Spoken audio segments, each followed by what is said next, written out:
Bismillahirrahmanirrahim. Assalamualaikum warahmatullahi wabarakatuh. Perkenalkan, nama saya Muhammad Akramullah, NIM 20660265. Materi yang akan saya bahas di sini adalah internal audit. Pembahasan dan materi internal audit ada 5. Yang akan saya bahas ada 3. Yang pertama, pengertian internal audit. Yang kedua, perbedaan internal audit dan external audit.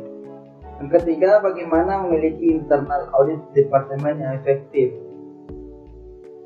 Untuk mengefisienkan waktu, langsung saja saya membahas materinya. Pengertian internal audit. Internal audit atau pemeriksaan intern adalah pemeriksaan yang dilakukan oleh bagian internal audit perusahaan terhadap laporan keuangan dan catatan akuntansi perusahaan maupun ketaatan terhadap kebijakan manajemen puncak yang telah ditentukan dan ketaatan terhadap peraturan pemerintah dan ketentuan-ketentuan dari ikatan profesi yang berlaku.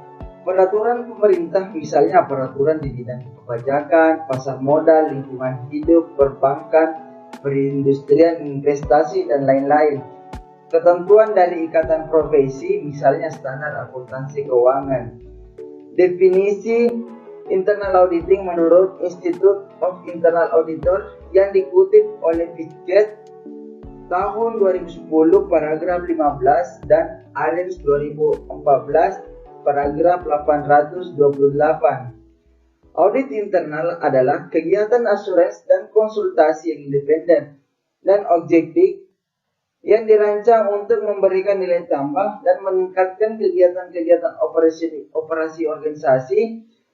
Audit internal membantu organisasi untuk mencapai tujuannya melalui suatu pendekatan yang sistematis dan teratur untuk mengevaluasi dan meningkatkan efektivitas dari manajemen risiko, pengendalian, dan proses tata kelola.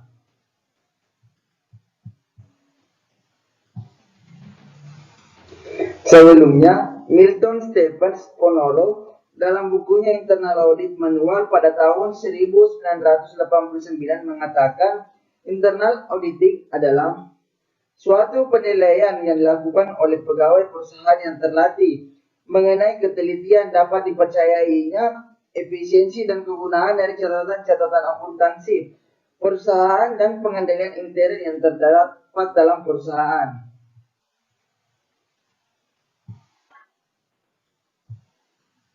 Tujuan pemeriksaan yang dilakukan oleh internal auditor adalah untuk membantu semua pimpinan perusahaan manajemen dalam melaksanakan tanggung jawabnya dengan memberikan analisis, penilaian, saran, dan komentar mengenai kegiatan yang diperiksanya. Untuk mencapai tujuan tersebut, internal auditor harus melakukan kegiatan berikut. Yang pertama, menelaah dan menilai kebaikan, memadai tidaknya dan penerapan dan sistem pengendalian manajemen, pengendalian intern, dan pengendalian operasional lainnya, serta mengembangkan pengendalian yang efektif dengan biaya yang tidak terlalu mahal. Yang kedua, memastikan ketaatan terhadap kebijakan, rencana, dan prosedur yang ditetapkan oleh manajemen.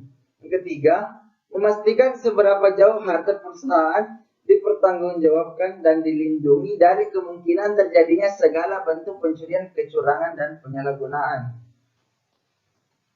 Yang keempat, memastikan bahwa pengelolaan data yang dikembangkan dalam organisasi dapat dipercaya. Yang kelima, menilai mutu pekerjaan setiap bagian dalam melaksanakan tugas yang diberikan oleh manajemen. Yang terakhir, menyarankan perbaikan-perbaikan operasional dalam rangka meningkatkan efisiensi dan efektivitas. Pedoman kerja internal auditor menurut Institute of Internal Auditor (IIA), Kode of Ethics. Tujuan dari kode etik IIA adalah untuk memperkenalkan budaya etis dalam profesi internal auditing. Kode etik ini mencakup 2 komponen penting, yaitu ethical principle yang berkaitan dengan profesi dan praktik internal auditing. Yang kedua, rules of conduct yang menjelaskan norma perilaku yang diharapkan dari seorang internal auditor. Rules ini merupakan alat bantu untuk menginterpretasikan prinsipal ke dalam penerapan praktik dan dimaksudkan sebagai pedoman perilaku etis internal auditor. Yang kedua, internal audit charter. Internal audit charter adalah suatu dokumen formal yang mendefinisikan tujuan, otoritas, dan tanggung jawab dari kegiatan audit internal. Internal audit charter menerapkan posisi dari kegiatan internal audit dalam organisasi, hak atas akses terhadap catatan-catatan pegawai, dan kekayaan fisik yang relevan dengan kinerja penugasan, dan mendefinisikan ruang lingkup kegiatan internal audit. Otoritas internal audit charter harus diberikan oleh direksi dan atau komisaris melalui komite audit. Yang ketiga, ia professional practice framework yang terdiri atas atribut standar, performance standar, guidance, practice advisories, dan guidance development, dan practice aids.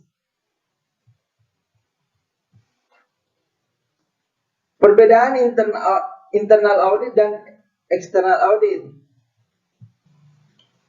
Pertama, internal audit dilakukan oleh internal auditor yang merupakan orang dalam perusahaan, pegawai perusahaan. Yang kedua, pihak luar perusahaan menganggap internal auditor tidak independen.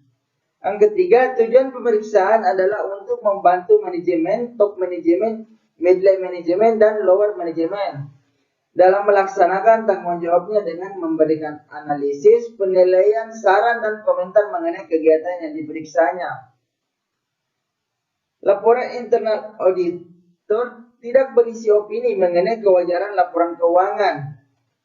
Pelaksanaan pemeriksaan berpedoman pada internal auditing standar yang ditentukan oleh Institute of Internal Auditors. Pemeriksaan intern dilakukan lebih rinci dan memakan waktu sepanjang tahun. Pemimpin atau penanggung jawab pemeriksa intern tidak harus seorang registered akuntan. Internal auditor mendapatkan gaji dan tunjangan sosial lainnya sebagai pegawai perusahaan. Sebelumnya, menyerahkan laporan internal auditor tidak perlu meminta surat pernyataan langganan. Internal audit tertarik pada kesalahan yang material maupun tidak material. Sedangkan external audit pertama dilakukan oleh external auditor, kantor akuntan publik yang merupakan orang luar perusahaan. Yang kedua, external auditor adalah pihak yang independen. Tujuan pemeriksaannya adalah untuk memberikan pendapat mengenai kewajaran laporan keuangan yang telah disusun oleh manajemen perusahaan. Laporan eksternal auditor berisi opini mengenai kewajaran laporan keuangan. Selain itu berupa manajemen letter yang berisi pemberitahuan kepada manajemen mengenai kelemahan-kelemahan dalam pengendalian intern beserta saran-saran perbaikannya. Pelaksanaan pemeriksaan berpedoman pada standar profesi akuntansi publik yang ditetapkan Institut Akuntan Publik Indonesia. Pemeriksaan ekstern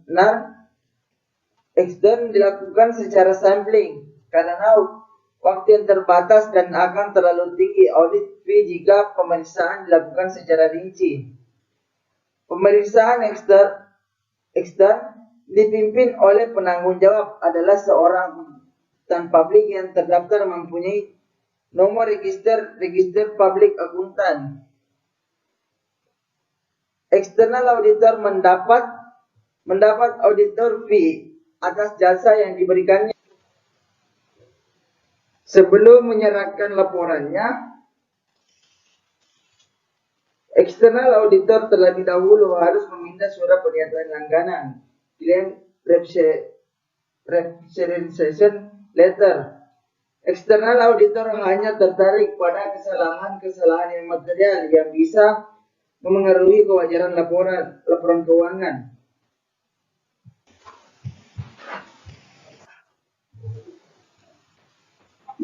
Bagaimana memiliki internal audit departemen yang efektif?